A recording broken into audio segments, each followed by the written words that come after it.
أنت الرحمن يا الله، أنت الرحيم يا الله، أنت السلام يا الله، أنت العزيز يا الله، أنت القدوس يا الله، أنت الجبار يا الله.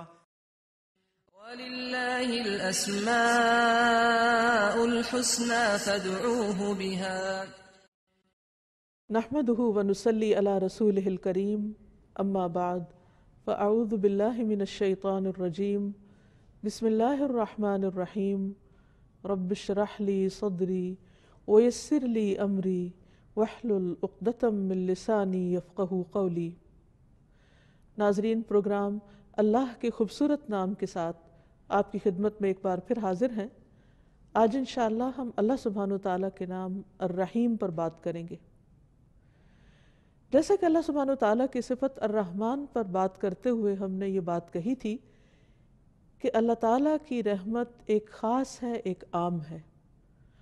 اس کی عام رحمت سب کے لیے ہے، تمام انسانوں کے لیے، تمام حیوانوں کے لیے، تمام مخلوقات کے لیے، لیکن اس کی خاص رحمت صرف ان کے لیے ہے جو اس پر ایمان لاتے ہیں، جو اس کے اطاعت گزار ہیں، اس کے فرما بردار ہیں۔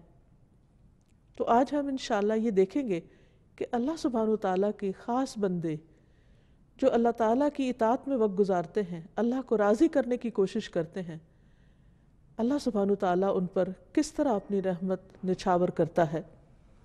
اللہ سبحانہ وتعالیٰ کا یہ نام قرآن مجید میں متعدد بار استعمال ہوا ہے۔ بسم اللہ میں تو خیر الرحمن کے ساتھ ہر جگہ ہی آتا ہے، بسم اللہ الرحمن الرحیم، لیکن اللہ پاک کے کچھ اور نام بھی ایسے ہیں جن کے ساتھ الرحیم کا لفظ آتا ہے۔ مثلا التواب، بہت زیادہ توبہ قبول کرنے والا، الغفور، بہت زیادہ بخشش فرمانے والا، الرؤوف، بہت زیادہ شفقت کرنے والا، الودود، بہت زیادہ محبت کرنے والا، اور العزیز، بہت زبردست، غالب۔ تو اللہ سبحانہ وتعالیٰ اپنے بندوں کے لیے، اور خصوصاً ان بندوں کے لیے جو مومن ہیں، جو اللہ تعالیٰ کے اطاعت گزار ہیں، ان کے ساتھ خصوصی رحمت فرماتا ہے۔ سنت میں بھی نبی صلی اللہ علیہ وسلم نے اللہ سبحانہ وتعالیٰ کے اس نام کا ذکر فرمایا ہے۔ حضرت ابو بکر کہتے ہیں کہ میں نے رسول اللہ صلی اللہ علیہ وسلم سے کہا، مجھے کوئی ایسی دعا سکھا دیجئے جو میں ہر نماز میں مانگا کروں۔ آپ نے فرمایا، کہو اللہم انی ظلمت نفسی ظلما کثیرا ولا یغفر الذنوب الا انت فاغفر لی مغفرۃ من عندک وارحمنی انک انت الغفور الرحیم۔ اے اللہ، میں نے اپنی جان پر بڑا ظلم کیا ہے، اور تیرے علاوہ کوئی بھی گناہوں کو معاف نہیں کر سکتا، اس لیے خاص اپنے فضل سے میرے گناہوں کو معاف فرما دے اور مجھ پر رحم فرما، بے شک تو بڑا بخشنے والا، بہت زیادہ رحم کرنے والا ہے۔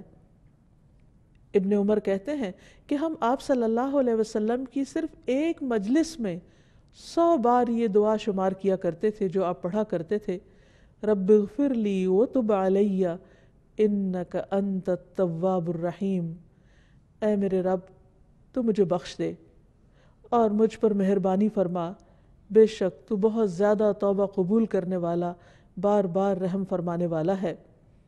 پھر اسی طرح اللہ سبحانہ وتعالیٰ اہل ایمان کے ساتھ اپنی یہ رحمت اور شفقت اور مہربانی صرف آخرت میں ہی نہیں کرے گا، بلکہ دنیا میں بھی اس کی رحمت اور شفقت اپنے بندوں پر نظر آتی ہے۔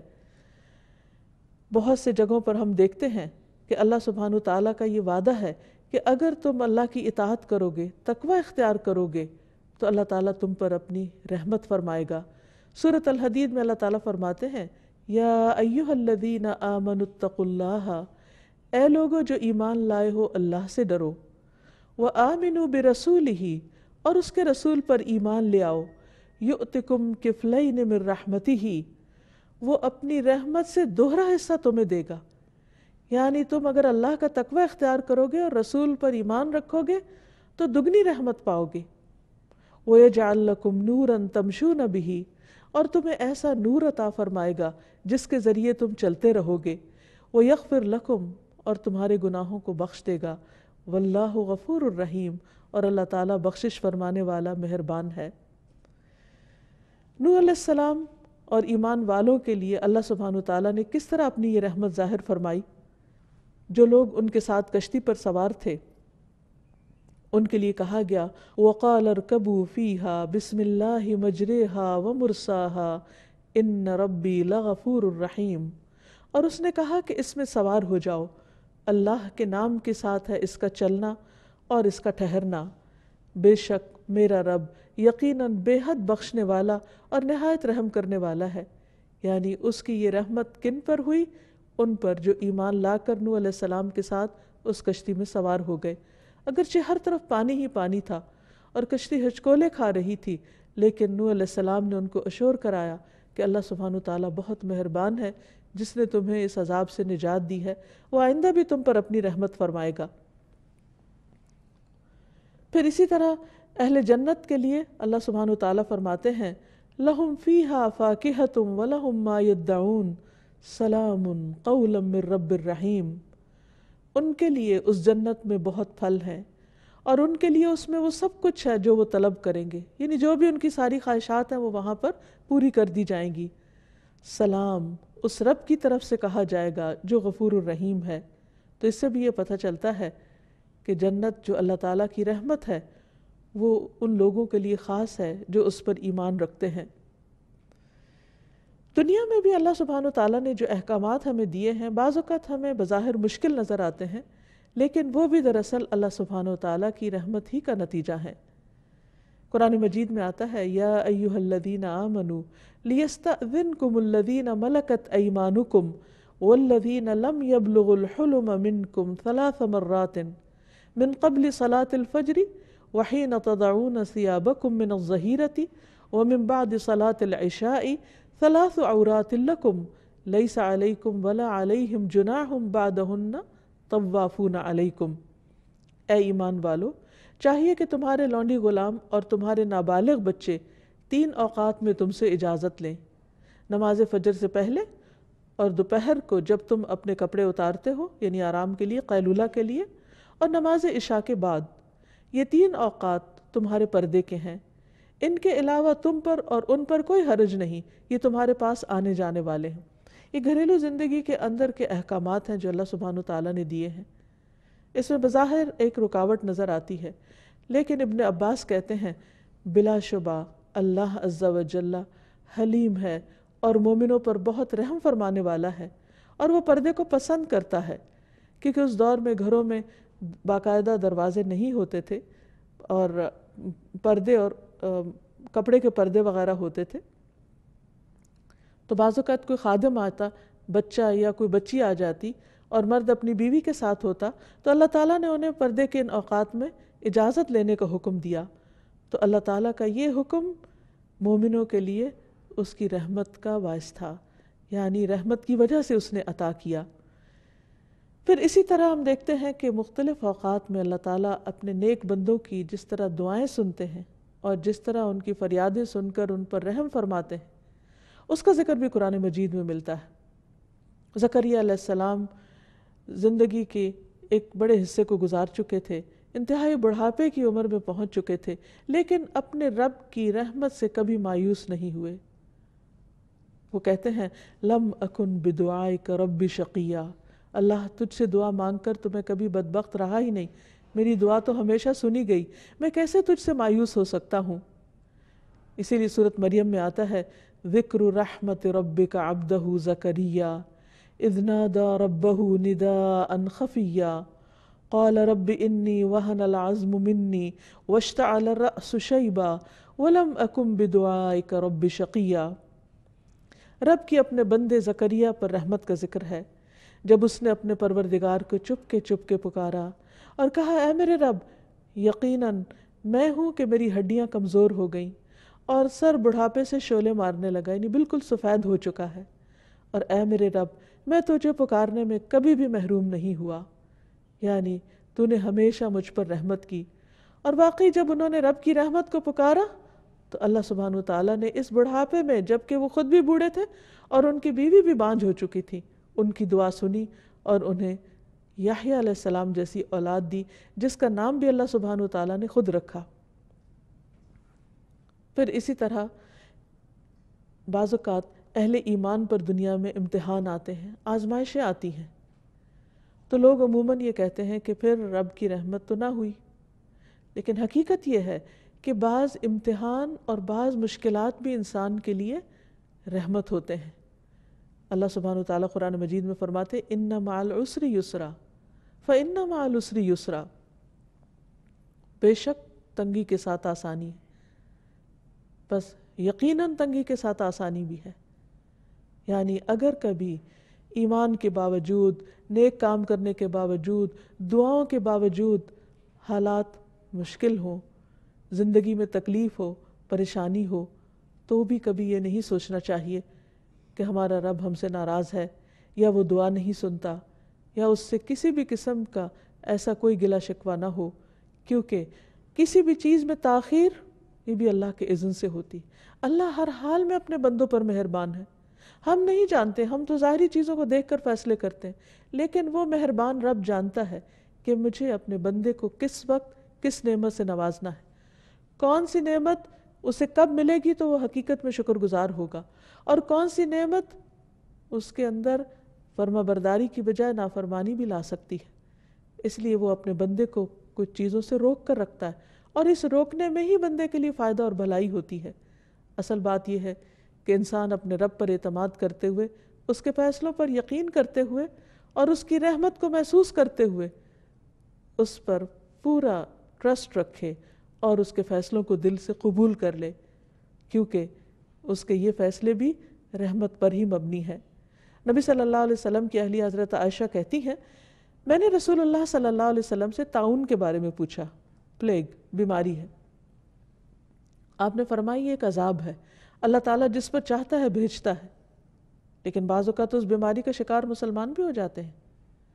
تو پھر کیا وہ لوگ جو ایمان کی حالت میں ہیں، یا وہ لوگ جو اچھے کام کر رہے ہیں، اگر وہ اس بیماری کا شکار ہو جائیں تو کیا ان پر بھی عذاب آ گیا؟ نہیں، فرمایا بے شک اللہ نے اس کو مومنوں کے لیے باعث رحمت بنایا ہے۔ وہ کس طرح؟ وہ اس طرح کہ اگر کوئی طاعون کی بیماری میں فوت ہو جاتا ہے تو وہ شہادت کا مرتبہ پاتا ہے، اور شہید کا درجہ اور رتبہ تو سب کو معلوم ہے۔ ایک اور روایت میں آتا ہے رسول اللہ صلی اللہ علیہ وسلم نے فرمایا جب زمین میں برائی عام ہو جائے گی تو اللہ تعالیٰ اہل زمین پر اپنا عذاب نازل فرما دے گا۔ اگر ان میں نیک لوگ ہوئے تو جو لوگوں کو پہنچا وہ ان کو بھی پہنچے گا، کیونکہ بعض اوقات ایسی چیزیں آ جاتی ہیں، کوئی طوفان آ جاتے ہیں، آندھیاں آ جاتی ہیں، زلزلے آ جاتے ہیں، اس میں نیک و بد سبھی پس جاتے ہیں۔ تو ایسی صورت میں اگر وہ کسی قوم پر عذاب بھی ہو تو اس کے اندر پائے جانے والے اہل ایمان کے لیے وہ چیز بھی رحمت بن جاتی ہے۔ فرمایا پھر وہ اللہ کی رحمت کی طرف لوٹ آئیں گے، یعنی وہ اللہ سے اس حال میں جا ملیں گے کہ اللہ تعالیٰ ان سے راضی ہوگا، اور وہ آخرت میں اللہ کی رحمت کو پا لیں گے۔ کیونکہ مومن کو اس دنیا میں کوئی بھی تکلیف جو آتی، کوئی بھی پریشانی جو آتی، حتیٰ کہ اگر اس کو صرف ایک کانٹا بھی چبھ جاتا ہے، کوئی کانٹے کی پرک بھی ہو جاتی، تو اس پر بھی اس کے گناہ معاف ہوتے ہیں، اس پر بھی وہ اللہ سبحانہ وتعالیٰ کا قرب حاصل کرتا ہے۔ تو اس لیے مومن کے تو ہر حال میں خیر ہی خیر ہے، اس کے ہر حال میں بھلائی ہی بھلائی ہے، اور یہ چیز مومن کے سوا کسی کو نصیب نہیں کہ جب اس کو کوئی نعمت پہنچتی ہے اور وہ شکر ادا کرتا ہے تو اللہ تعالیٰ اس سے راضی ہوتا ہے، اللہ تعالیٰ اس سے خوش ہو جاتا ہے، اور اگر اسے کوئی تکلیف آتی ہے اور اس پر وہ صبر کرتا ہے تو اللہ سبحانہ وتعالیٰ کی رضا پاتا ہے، اور صبر پر اس کو بے حد و حساب اجر ملتا ہے۔ اس لیے اگر آپ اچھے کام کر رہے ہو، اللہ کی عبادت میں بھی کمی نہ کرتے ہو، صدقہ خیرات بھی کرتے ہو، اور بھی نیکی کے کاموں میں بڑھ چڑھ کر حصہ لیتے ہو، اور ان سب کاموں کے کرنے کے باوجود اگر پھر حالات تنگ ہو جائیں، فقر و فاقہ آ جائے یا کسی اور طرح کی آزمائش آ جائے، تو کبھی بھی شیطان یہ وسوسہ دل میں ڈالنے میں کامیاب نہ ہو کہ تمہارا رب تم پر ناراض ہے اور وہ تم پر اپنی رحمت کبھی بھی نہیں بھیجے گا، یا کبھی تمہاری دعا قبول نہیں ہوگی۔ نہیں، بندہ مومن کے لیے اس دنیا میں ہر چیز رحمت ہی رحمت ہے، کبھی اچھی شکل میں اور کبھی تکلیف دہ شکل میں، کیونکہ بعض تکلیفیں انسان کو اللہ سبحانہ وتعالیٰ سے اور زیادہ قریب کر دیتی۔ ایک روایت سے یہ پتہ چلتا ہے کہ بندے کے لیے اللہ سبحانہ وتعالیٰ نے ایک خاص مقام اور درجہ رکھا ہوتا ہے اپنے ہاں. جب اللہ تعالیٰ دیکھتا ہے کہ بندہ صرف اپنے عمل کی بنا پر اس درجے کو نہیں پہنچ پا رہا تو وہ اس پر کوئی امتحان بھیج دیتا ہے، کوئی تکلیف بھیج دیتا ہے، اور جب وہ اس پر صبر کرتا ہے تو اس صبر کی وجہ سے وہ اس بلند منزل کو بہت تیزی سے پہنچ جاتا ہے. تو بعض اوقات ہم سوچتے ہیں کہ ہم تو اچھے کام کر رہے تھے، پھر ہم پر یہ مصیبت کیوں آئی، پھر ہمارے لیے مشکل کیوں کھڑی ہوئی. اس وقت بندے کو سمجھ نہیں آتی، لیکن بندے کی سمجھ تو معمولی ہے، کمزور ہے، بندے کو ہر بات سمجھ آ ہی نہیں سکتی. اللہ سبحانہ وتعالیٰ کا علم کامل ہے، اور اللہ کے علاوہ ساری مخلوق کا علم تو ایک قطرے کے برابر بھی نہیں. اس لیے ہمیں ایسی باتیں کیسے سمجھ آئیں گی کہ کوئی تکلیف ہم پر کیوں آئی ہے. لیکن اللہ سبحانہ وتعالیٰ اپنے بندوں پر ہر حال میں مہربان ہے، اور وہ تکلیف کے ذریعے بھی دراصل بندے پر رحم کر رہا ہوتا ہے. پھر اسی طرح بعض اوقات انسان کے ایمان کا امتحان ہو جاتا ہے، اور ایسے حالات پیش آتے ہیں کہ انسان کو اپنی زبان سے وہ بات کہنی پڑ جاتی ہے جو اس کا دل نہیں کہہ رہا ہوتا، یا بعض اوقات کسی ایسی سچویشن میں ہوتا ہے کہ وہ اللہ کی اطاعت کرنا چاہتا ہے لیکن وہ نہیں کر رہا ہوتا، نہیں کر پاتا باوجود کوشش کے. تو ایسی صورت میں بھی اللہ سبحانہ وتعالیٰ اس پر ناراض نہیں ہوتا. مثلا اسلام سے پہلے دور جاہلیت میں مدینہ میں بعض لوگ لونڈیوں سے کوہبہ گری کا کام کرواتے تھے، یعنی پروسٹیٹیوشن عام تھی. اسلام نے اس کو روکنے کی پوری کوشش کی اور اس کو حرام قرار دیا، اور بہت سے لوگوں کو اس عذاب سے نجات بھی دلائی. اس کے باوجود بعض لوگ جو مسلمان نہیں تھے وہ اس غلط کام میں ملوث تھے.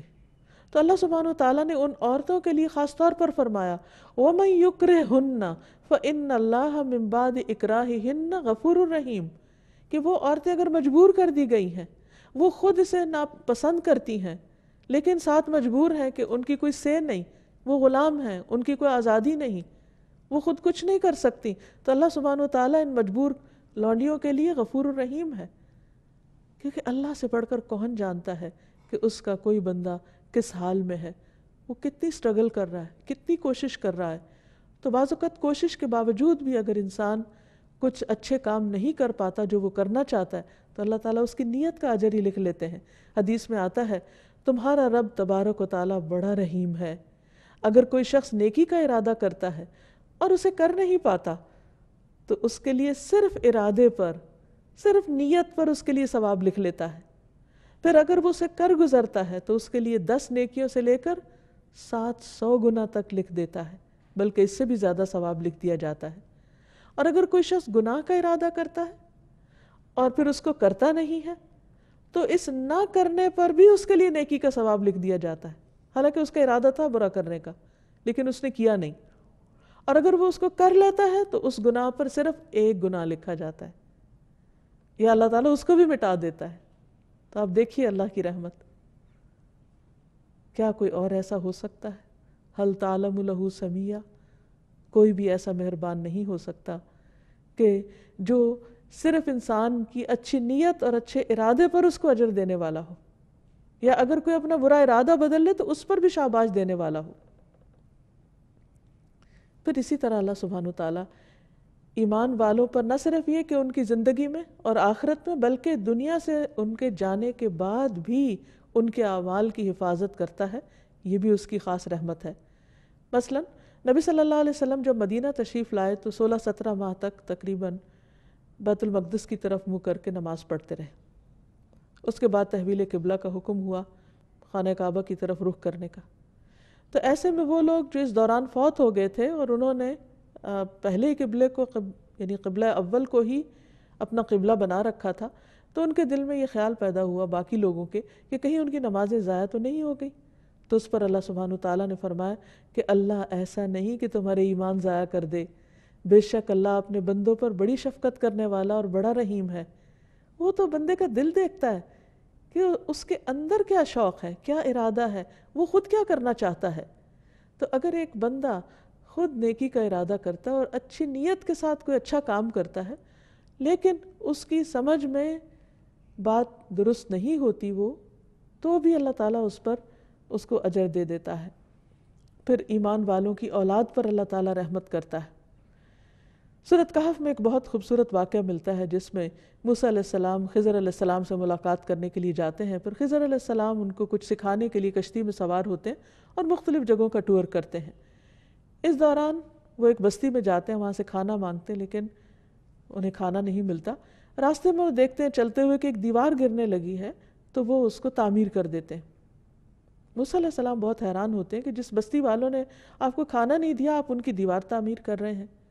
تو اس پر بعد میں جب انہوں نے اس کی وجہ بتائی، فرمایا کہ وَأَمَّا الْجِدَارُ فَكَانَ لِغُلَامَيْنِ يَتِيمَيْنِ فِي الْمَدِينَةِ وَكَانَ تَحْتَهُ كَنْزٌ لَهُمَا وَكَانَ أَبُوهُمَا صَالِحًا فَأَرَادَ رَبُّكَ أَن يَبْلُغَا أَشُدَّهُمَا وَيَسْتَخْرِجَا كَنْزَهُمَا رَحْمَةً مِّن رَّبِّكَ۔ اور رہی دیوار تو وہ شہر میں 2 یتیم لڑکوں کی تھی اور اس کے نیچے ان دونوں کے لیے ایک خزانہ دفن تھا جو ان کا باپ ان کے لیے چھوڑ گیا تھا، اور ان کا باپ نیک آدمی تھا۔ وہ نیک آدمی دنیا سے چلا گیا، بچے چھوٹے ہیں، کوئی ان کی حفاظت کرنے والا نہیں۔ ان کے مال و متاع کی حفاظت اللہ سبحانہ و تعالیٰ خضر علیہ السلام کو بھیج کے کر رہے ہیں اور اس پر دیوار بنوا رہے ہیں۔ اور اس موقع پر جب ان کو انٹرٹین ہی نہیں کیا گیا، لیکن پھر بھی اللہ نے ان کے دل میں یہ خیال ڈالا، اور اس کی وجہ کیا تھی کہ تیرے رب نے چاہا کہ یہ بچے اپنی جوانی کو پہنچ جائیں اور اپنا خزانہ نکال لیں تیرے رب کی طرف سے رحمت کرتے ہوئے۔ رحمتم من ربک، یہ ہے رب کی رحمت کہ بعض اوقات اللہ سبحانہ و تعالیٰ وہاں سے ہماری حفاظت کر رہا ہوتا ہے کہ ہم خود بھی نہیں جانتے، ہمیں پتہ بھی نہیں ہوتا۔ اور اسی طرح آخرت میں بھی اللہ سبحانہ و تعالیٰ اپنے خاص بندوں کے چہروں کو روشن کر دیں گے اور انہیں اپنی رحمت میں لے لیں گے۔ جس طرح دنیا میں ان کی حفاظت کرتے رہے، آخرت کے عذاب اور آخرت کی پریشانیوں سے بچا کر ان کو اپنی خاص مہربانی اور اپنی رحمت میں جگہ عطا فرمائیں گے۔ اللہ سبحانہ و تعالیٰ نے ان یتیم بچوں کے مال کی حفاظت کی اپنی خاص رحمت کی وجہ سے۔ اور یہاں یہ بھی یاد رہے کہ جب اللہ تعالیٰ کسی پر رحمت کرنا چاہتا ہے، اپنا فضل فرمانا چاہتا ہے، تو کوئی اس کو روک نہیں سکتا۔ بندوں میں تو عام طور پر کیا ہوتا ہے کہ ایک شخص اگر دوسرے پر احسان کرنے لگتا ہے اور کسی کو پتہ چل جاتا ہے تو عموماً اس کو روک دیا جاتا ہے، دوسرے شخص کی کوئی خرابی یا کوئی کوتاہی بتا کر یا بعض اوقات جھوٹا الزام لگا کر۔ لیکن اللہ سبحانہ وتعالیٰ ساری رحمت اس کی اپنی، فضل اس کا اپنا، وہ جس پر چاہے کرے اور جب چاہے کرے، کوئی اس کو روک نہیں سکتا۔ ارشاد باری تعالیٰ ہے ما یفتح اللہ للناس من رحمت فلا ممسک لها وما یمسک فلا مرسل له من بعدہ وہو العزیز الحکیم۔ جو کچھ اللہ لوگوں کے لیے رحمت میں سے کھول دے، عطا کر دے، تو اسے کوئی بند کرنے والا نہیں۔ عام طور پر ہم سمجھتے ہیں کہ فلاں کے حسد کی وجہ سے نعمت رک گئی یا فلاں وجہ سے، نہیں۔ اگر اللہ دینے والا ہو تو کوئی روک نہیں سکتا۔ جیسے ہم ہر نماز کے بعد بھی پڑھتے ہیں اللہم لا مانع لما اعطیت ولا معطی لما منعت۔ اللہ کوئی رکاوٹ نہیں ڈال سکتا جس کو تو عطا کرے، اور کوئی دے نہیں سکتا جس سے تو روک دے۔ تو یہاں بھی کیا فرمایا کہ جو کچھ اللہ لوگوں کے لیے رحمت میں سے کھول دے تو اسے کوئی بند کرنے والا نہیں، اور جو بند کر دے تو اس کے بعد اسے کوئی کھولنے والا نہیں۔ وہی سب پر غالب اور کمال حکمت والا ہے۔ اس لیے ہمیشہ ہمیں اللہ کا فضل مانگتے رہنا چاہیے، اس کی رحمت کو پکارتے رہنا چاہیے۔ نبی صلی اللہ علیہ وسلم مشکل حالات میں یا حی یا قیوم برحمتک استغیث پڑھا کرتے تھے۔ اے زندہ رہنے والے، اے قائم رہنے اور رکھنے والے، تیری رحمت کی فریاد کرتا ہوں، کیونکہ ہمارے پاس وہ نیک عمل نہیں ہے، ہمارے اندر تو وہ خوبی نہیں ہے کہ جس کی بنا پر اللہ سبحانہ وتعالیٰ رحم فرمائے۔ ہاں، ہم اللہ سبحانہ وتعالیٰ سے اس کا خاص فضل مانگتے ہیں کہ وہ اپنی جناب سے رحمت عطا کر دے۔ پھر بندہ مومن جب دنیا سے جانے لگتا ہے تو اس وقت اس کی روح نکالنے کے لیے بھی اللہ تعالیٰ رحمت کے فرشتے بھیجتے ہیں جو اس کے ساتھ مہربانی کا معاملہ کرتے ہیں اور خوشبودار کفن میں اس روح لپیٹ کر لے جاتے ہیں۔ تو آئیے یہاں ہم دیکھتے ہیں کہ اللہ سبحانہ وتعالیٰ کی رحمت پانے کے اسباب کیا ہیں، ہمیں کیا کرنا چاہیے کہ اللہ سبحانہ وتعالیٰ ہم پر اپنی رحمت فرمائے۔ سب سے پہلی چیز تو اللہ پر ایمان لانا ہے، اس کی اطاعت کرنا ہے، اس کا تقوی اختیار کرنا ہے۔ لیکن اعمال میں سب سے پہلا عمل جو اللہ سبحانہ وتعالیٰ کی رحمت کا باعث بنتا ہے وہ نماز ہے۔ رسول اللہ صلی اللہ علیہ وسلم نے فرمایا، جب تم میں سے کوئی شخص نماز کے لیے کھڑا ہوتا ہے تو رحمت الہی اس کی طرف متوجہ ہوتی ہے، یعنی وہ اللہ کی خاص رحمت میں ہوتا ہے، لہٰذا اسے ادھر ادھر کنکریوں سے نہیں کھیلنا چاہیے، یعنی اسے بھی اللہ کی طرف متوجہ رہنا چاہیے کیونکہ اللہ تعالیٰ اس پر توجہ فرما رہے ہیں۔ پھر اسی طرح اللہ اور اس کے رسول صلی اللہ علیہ وسلم کی اطاعت یہ رحمت کا باعث بنتی ہے۔ سورۃ آل عمران میں فرمایا وَأَطِیعُوا اللَّهَ وَالرَّسُولَ لَعَلَّکُمْ تُرْحَمُونَ، اور اللہ اور اس کے رسول کا حکم مانو تاکہ تم پر رحم کیا جائے۔ اسی طرح قرآن مجید کی تعلیمات کی پیروی کرنا یہ بھی اللہ سبحانہ تعالیٰ کی رحمت کا ذریعہ ہے۔ سورۃ الانعام میں فرمایا وَهَذَا كِتَابٌ أَنزَلْنَاهُ مُبَارَكٌ فَاتَّبِعُوهُ وَاتَّقُوا لَعَلَّكُمْ تُرْحَمُونَ، اور یہ ایک کتاب ہے جسے ہم نے نازل کیا ہے، بڑی برکت والی ہے، بہت مبارک ہے، بس اس کی پیروی کرو، اس کتاب کو فالو کرو اور تقوی اختیار کرو تاکہ تم پہ رحم کیا جائے۔ یعنی اگر کوئی شخص یہ چاہتا ہے کہ اس پر اللہ تعالیٰ کی رحمت اور فضل ہو تو اسے چاہیے کہ قرآن سے رشتہ جوڑے، قرآن کی پیروی کرے، قرآن کو پڑھے، اس کو سمجھے اور اس کے مطابق اپنی زندگی بسر کرے۔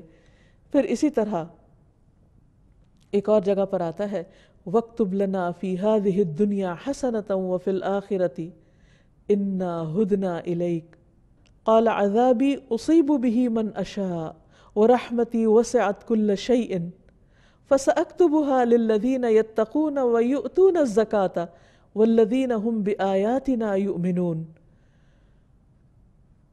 موسیٰ علیہ السلام اور ان کے ساتھیوں نے دعا کی اور ہمارے لیے اس دنیا میں بھلائی لکھ دے، یعنی اس دنیا میں بھی ہمیں اچھا عطا کر اور آخرت میں بھی، بے شک ہم نے تیری طرف رجوع کر لیا، اللہ ہم تیری طرف پلٹ رہے ہیں، تیری اطاعت اور فرما برداری کریں گے، تو بھی ہم سے راضی ہو جا۔ تو اللہ تعالیٰ نے کیا فرمایا؟ فرمایا میرا عذاب میں اسے پہنچاتا ہوں جسے چاہتا ہوں، اور میری رحمت نے ہر چیز کو گھیر رکھا ہے، سو میں اسے ان لوگوں کے لیے ضرور لکھ دوں گا اپنی رحمت کو جو تقوی اختیار کریں گے اور جو زکوٰۃ دیں گے۔ یہاں اللہ سبحانہ تعالیٰ نے زکوٰۃ کا ذکر خاص طور پر کیا، نماز کا ذکر یہاں نہیں ہے۔ تقوی کے بعد زکوٰۃ کا ذکر ہے۔ نماز کا ذکر نبی صلی اللہ علیہ وسلم کی حدیث میں ہے کہ نماز کی حالت میں اللہ کی رحمت متوجہ ہوتی ہے، اور یہاں پر اللہ تعالیٰ کا وعدہ ہے کہ جو زکوٰۃ دیں گے ان کے لیے میں لازماً اپنی رحمت لکھ دوں گا، اور ان کے لیے جو ہماری آیات پر ایمان رکھتے ہیں، یعنی قرآن مجید پر کسی قسم کا شک نہیں ہونا چاہیے انسان کو۔ تو جو شخص یہ چاہتا ہے کہ اللہ اس پر مہربانی کر دے، اللہ تعالیٰ اس کی مشکلات آسان کر دے، تو اس کے لیے لازم ہے کہ وہ اللہ تعالیٰ سے ڈرنے والا ہو، اللہ تعالیٰ کی فرما برداری کرنے والا ہو، نہ صرف یہ کہ اپنی جسمانی عبادات میں بلکہ اپنی مالی عبادت میں بھی۔ پھر اسی طرح قرآن مجید کو خاموشی سے سننے پر بھی رحمت کا وعدہ ہے۔ فرمایا وَإِذَا قُرِئَ الْقُرْآنُ فَاسْتَمِعُوا لَهُ وَأَنصِتُوا لَعَلَّكُمْ تُرْحَمُونَ، اور جب قرآن پڑھا جائے تو اسے غور سے سنو اور خاموش رہو شاید کہ تم پر رحم کیا جائے۔ یعنی قرآن مجید اتنی معزز کتاب ہے، اللہ تعالیٰ کا کلام ہے، اللہ تعالیٰ کا فرمان ہے، لہٰذا جو اس پر توجہ کرے گا، جو اس کو امپورٹنس دے گا، وہ بھی اللہ سبحانہ تعالیٰ کی خاص رحمت میں ہوگا۔ پھر اسی طرح استغفار، یعنی اپنے گناہوں کی معافی مانگنا۔ اللہ تعالیٰ فرماتے ہیں لولا تستغفرون اللہ لعلکم ترحمون۔ سورۃ النمل میں فرمایا صالح علیہ السلام نے اپنی قوم سے کہا تم اللہ سے بخشش کیوں نہیں طلب کرتے، یعنی گناہ ہو چکے، زیادتیاں ہو چکی، تو پلٹ آؤ، استغفار کر لو تاکہ تم پر رحم کیا جائے۔ یعنی اگر کوئی شخص یہ سمجھتا ہے کہ اس سے بہت گناہ ہو گئے ہیں اور وہ اللہ کی رحمت سے اب محروم ہے، تو یہ سوچنے کے بجائے اسے فوراً پلٹ آنا چاہیے، گناہوں کو چھوڑ دینا چاہیے اور اللہ تعالیٰ سے معافی مانگتے ہوئے اللہ کی رحمت کو پکارنا چاہیے۔ ایک اور جگہ پر آتا ہے سورۃ النساء میں وَمَن يَعْمَلْ سُوءًا أَوْ يَظْلِمْ نَفْسَهُ ثُمَّ يَسْتَغْفِرِ اللَّهَ يَجِدِ اللَّهَ غَفُورًا رَحِيمًا، اور جو بھی کوئی برا کام کرے یا اپنی جان پر ظلم کرے پھر اللہ سے بخشش مانگے، وہ اللہ کو بے حد بخشنے والا نہایت رحیم پائے گا۔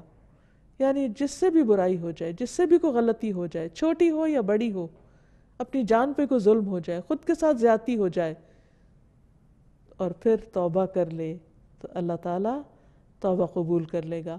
جیسے آدم علیہ السلام نے جب وہ بھول کر اس درخت کا پھل کھا بیٹھے اور ان سے جنت کے لباس اتروا لیے گئے، تو اللہ سبحانہ تعالیٰ سے جب انہوں نے معافی مانگنا چاہی تو اللہ تعالیٰ نے رحمت فرماتے ہوئے خود ان کو کلمات سکھا دیے کہ کن الفاظ میں تم مجھ سے دعا کرو تو میں تمہاری دعا قبول کروں گا۔ تو انہوں نے کیا کہا؟ ربنا ظلمنا انفسنا وان لم تغفر لنا وترحمنا لنکونن من الخاسرین۔ اے ہمارے رب، ہم نے اپنی جانوں پر ظلم کیا، اگر تو نے ہمیں بخشا نہیں اور تو نے ہم پر رحم نہیں کیا تو ہم ضرور نقصان اٹھا جائیں گے۔ تو اللہ سبحانہ تعالیٰ نے ان کو بخش دیا۔ تو یہی سبق ہمارے لیے، آدم کی اولاد کے لیے بھی یہی راہ ہے کہ گناہ ہو جائے تو فوراً پلٹ آؤ، اللہ سے معافی مانگ لو، اور اللہ تعالیٰ التواب الرحیم ہے۔ ایک اور جگہ پر آتا ہے سورۃ الانعام میں، وَإِذَا جَاءَكَ الَّذِينَ يُؤْمِنُونَ بِآيَاتِنَا فَقُلْ سَلَامٌ عَلَيْكُمْ كَتَبَ رَبُّكُمْ عَلَى نَفْسِهِ الرَّحْمَةَ أَنَّهُ مَنْ عَمِلَ مِنْكُمْ سُوءًا بِجَهَالَةٍ ثُمَّ تَابَ مِنْ بَعْدِهِ وَأَصْلَحَ فَأَنَّهُ غَفُورٌ رَحِيمٌ۔ اور جب تیرے پاس وہ لوگ آئیں جو ہماری آیات پر ایمان رکھتے ہیں، یعنی اہل ایمان، تو آپ کہیے کہ سلام ہو تم پر، تمہارے رب نے رحم کرنا اپنے اوپر لازم کر رکھا ہے کہ بے شک حقیقت یہ ہے کہ تم میں سے جو شخص جہالت سے کوئی برائی کر لے، لا علمی سے، پھر اس کے بعد توبہ کر لے اور اصلاح کر لے، تو یقیناً وہ بے حد بخشنے والا، نہایت رحم فرمانے والا ہے۔ تو اس سے پتہ چلتا ہے کہ اللہ سبحانہ تعالیٰ کی رحمت ان لوگوں کے لیے ہے جو توبہ کرتے ہیں۔ پھر اسی طرح اللہ کا ذکر اللہ کی رحمت کا سبب بنتا ہے۔ حضرت یسیرہ جو مہاجر صحابیات میں سے تھی، ان سے مروی ہے کہ نبی صلی اللہ علیہ وسلم نے ہم سے فرمایا، اے مسلمان عورتوں، اپنے اوپر لا الہ الا اللہ، سبحان اللہ اور اللہ کی پاکی بیان کرنا لازم کر لو، غافل نہ رہا کرو کہ رحمت الہی کو فراموش کر دو، یعنی ذکر سے غفلت رحمت سے دوری کی علامت ہے، اور جو ہی انسان اللہ کا ذکر کرنے لگتا ہے تو اللہ تعالیٰ کی رحمت اس کی طرف متوجہ ہو جاتی ہے۔ اور ان تسبیحات کو انگلیوں پر شمار کرو، یعنی انگلیوں پر گنا کرو اس ذکر کی تسبیح کو، کیونکہ قیامت کے دن ان سے بھی پوچھ گچھ ہوگی، ہاتھوں سے بھی سوال کیا جائے گا کہ کس کام میں لگے رہے، اور انہیں بولنے کی قوت دی جائے گی۔ تو جب یہ بولیں گے تو کیا بولیں گے؟ جو تسبیحات ان پہ پڑی ہوگی وہ بول کے انسان کے حق میں گواہی دیں گے۔ پھر اسی طرح رسول اللہ صلی اللہ علیہ وسلم نے فرمایا، جو لوگ اللہ کے ذکر کے لیے بیٹھتے ہیں، یعنی اکٹھے بیٹھتے ہیں، فرشتے انہیں گھیر لیتے ہیں، رحمت انہیں ڈھانپ لیتی ہے، سکینت ان پر اترتی ہے، اور اللہ تعالیٰ ان کا ذکر اپنے پاس موجود فرشتوں میں کرتے ہیں۔ پھر اسی طرح دوسروں کو معاف کر دینا چاہیے۔ اگر انسان یہ چاہتا ہو کہ اس پر اللہ سبحانہ و تعالیٰ کی رحمت ہو تو اسے چاہیے کہ وہ بندوں پر رحم کرے اور بندوں کے قصور معاف کر دے۔ پھر اسی طرح بندوں کی عیادت، بندوں پر رحمت اور شفقت، اگر کوئی بیمار ہو جائے تو خاص طور پر اس کا خیال کرنا۔ رسول اللہ صلی اللہ علیہ وسلم نے فرمایا، جب کوئی شخص اپنے کسی مسلمان بھائی کی عیادت کرتا ہے تو وہ جنت کے باغات میں چلتا ہے یہاں تک کہ بیٹھ جائے، اور جب وہ مریض کے پاس بیٹھ جاتا ہے تو اللہ کی رحمت اسے ڈھانپ لیتی۔ لیکن کچھ کام ایسے ہیں کہ اگر کوئی بندہ کرتا ہے تو اس پر رحمت نہیں آتی، جس میں خاص طور پر دوسروں پر رحم نہ کرنا، سنگ دل ہونا، دوسروں کے ساتھ زیادتی کرنا۔ نبی صلی اللہ علیہ وسلم نے فرمایا، رحمت سوائے بدبخت کے کسی سے نہیں چھینی جاتی۔ پھر اسی طرح بچوں کو پیار نہ کرنا۔ بعض اوقات جب بچے اپنے ماں باپ کے پاس ہوں تو ہر کوئی پیار کرتا ہے، لیکن اگر بچے اپنے والدین سے الگ ہیں تو عموماً ان کی طرف لوگ توجہ نہیں کرتے، خصوصاً یتیم بچوں کی طرف۔ پھر اسی طرح اللہ سبحانہ وتعالیٰ کی اس صفت کے ساتھ دعائیں بھی مانگنی چاہیے، جیسے ابراہیم علیہ السلام اور اسماعیل علیہ السلام کی دعا ہے، ربنا وجعلنا مسلمین لک ومن ذریتنا امۃ مسلمۃ لک وارنا مناسکنا وتب علینا انک انت التواب الرحیم۔ اے ہمارے رب، اور ہمیں اپنے لیے فرما بردار بنا، اور ہماری اولاد میں سے بھی ایک امت اپنے لیے فرما بردار پیدا کر، اور ہمیں عبادت کے طریقے سکھا، اور ہماری توبہ قبول فرما، کیونکہ تو بہت زیادہ توبہ قبول کرنے والا مہربان ہے۔ اسی طرح موسیٰ علیہ السلام نے بھی اللہ کی صفت رحمت کے ساتھ دعا کی. اسی طرح اگر میت کے لیے دعا کی جائے تو اس نام کے وسیلے سے دعا کی جائے تو اللہ تعالیٰ انشاءاللہ اس پر بھی رحم فرمائیں گے. جیسے آتا ہے فاغفر لہ وارحمہ انک انت الغفور الرحیم. پھر اسی طرح جب بارش ہو تو اس وقت بھی دعا قبول ہوتی ہے، اس وقت بھی اللہ کی خاص رحمت مانگنی چاہیے. مسجد میں داخل ہوتے وقت رحمت مانگنی چاہیے. اللہم افتح لی ابواب رحمتک، اے اللہ میرے لیے اپنی رحمت کے دروازے کھول دے. پھر صرف اپنے لیے نہیں، دوسروں کے لیے بھی رحمت کی دعا کرنی چاہیے. نبی صلی اللہ علیہ وسلم نے ایک شخص کو مسجد میں قرآن پڑھتے ہوئے سنا تو آپ نے فرمایا رحمہ اللہ، اللہ اس پر رحم فرمائے، اس نے مجھے فلاں اور فلاں آیت یاد کرا دی جس کو میں کسی صورت میں بھول گیا تھا. حضرت عائشہ فرماتی ہیں کہ نبی صلی اللہ علیہ وسلم میرے گھر میں تہجد پڑھ رہے تھے. آپ نے عباد کی آواز سنی، وہ مسجد میں نماز پڑھ رہے تھے. تو آپ نے فرمایا عائشہ کیا یہ عباد کی آواز ہے؟ میں نے عرض کیا جی ہاں. آپ نے فرمایا اللہم ارحم عبادن، اے اللہ عباد پر رحم فرما. یعنی جب کسی بندے کو اچھا کام کرتے ہوئے دیکھے تو اس کے لیے دعا کریں. اب سوال یہ پیدا ہوتا ہے کہ اللہ سبحانہ و تعالیٰ تو الرحیم ہے ہی، اس صفت کو جاننے کے بعد ہم پر کیا لازم ہوتا ہے، ہمیں کیا کرنا چاہیے؟ تو پہلی چیز یہ کہ ہمیں اللہ سبحانہ و تعالیٰ کی رحمت کو مختلف چیزوں کے اندر محسوس کرنا چاہیے. ہمیں اللہ کی رحمت سے مایوس نہیں ہونا چاہیے. ہمیں دوسرے بندوں کے لیے مہربان ہو جانا چاہیے. سنگ دلی، شقاوت اور بدبختی کی بجائے دلوں کی رحمت اور شفقت اور محبت سے اللہ سبحانہ و تعالیٰ کے سامنے حاضر ہونا چاہیے. سب لوگوں کے لیے رحیم ہونا چاہیے. نبی صلی اللہ علیہ وسلم نے فرمایا یہ نہیں کہ صرف اپنے دوست کے حق میں رحم دل بن جاؤ، بلکہ تمام لوگوں پر رحم کرنا ہوگا. نبی صلی اللہ علیہ وسلم نے خود کو فرمایا کہ انا نبی الرحمہ، میں نبی رحمت ہوں. اللہ تعالیٰ آپ کے بارے میں فرماتے وما ارسلناک الا رحمۃ للعالمین، ہم نے آپ کو جہان والوں کے لیے رحمت بنا کر بھیجا. اور یہ ایک بہت بڑی حقیقت ہے کہ آپ کے اندر دوسروں کے لیے بہت شفقت تھی اور کسی کا بھی تکلیف میں پڑنا آپ کو بہت ناگوار ہوتا تھا. اور یہی دراصل رحمت ہے کہ انسان کسی اور کی تکلیف پر خوش نہ ہو بلکہ کسی کی تکلیف پر اس کے لیے اور زیادہ نرمی کر دے. نبی صلی اللہ علیہ وسلم نے فرمایا جنتی لوگ 3 قسم کے ہیں. حکومت کے ساتھ انصاف کرنے والے، یعنی اگر ان کو اقتدار ملے تو اس میں انصاف کا رویہ اختیار کرنے والے، صدقہ خیرات کرنے والے. توفیق عطا کیے ہوئے وہ آدمی جو اپنے تمام رشتہ داروں اور مسلمانوں کے لیے رحیم اور نرم دل ہو. وہ آدمی کہ جو پاک دامن پاکیزہ خلق والا ہو اور عیال دار بھی ہو لیکن کسی کے سامنے ہاتھ نہ پھیلائے. تو اللہ تعالیٰ سے دعا ہے کہ وہ ہم پر رحمت فرمائے اور ہمارے دلوں میں اپنی مخلوق کے لیے رحم ڈال دے. وآخر دعوانا ان الحمد للہ رب العالمین. سبحانک اللہم وبحمدک اشہد ان لا الہ الا انت استغفرک واتوب الیک. یا اللہ انت الحسیب یا اللہ انت الشافی یا اللہ انت المبین یا اللہ أنت الوكيل يا الله أنت القيوم يا الله أنت المتين يا الله أنت السبوح يا الله لا إله إلا الله محمد رسول الله لا إله إلا الله محمد رسول الله.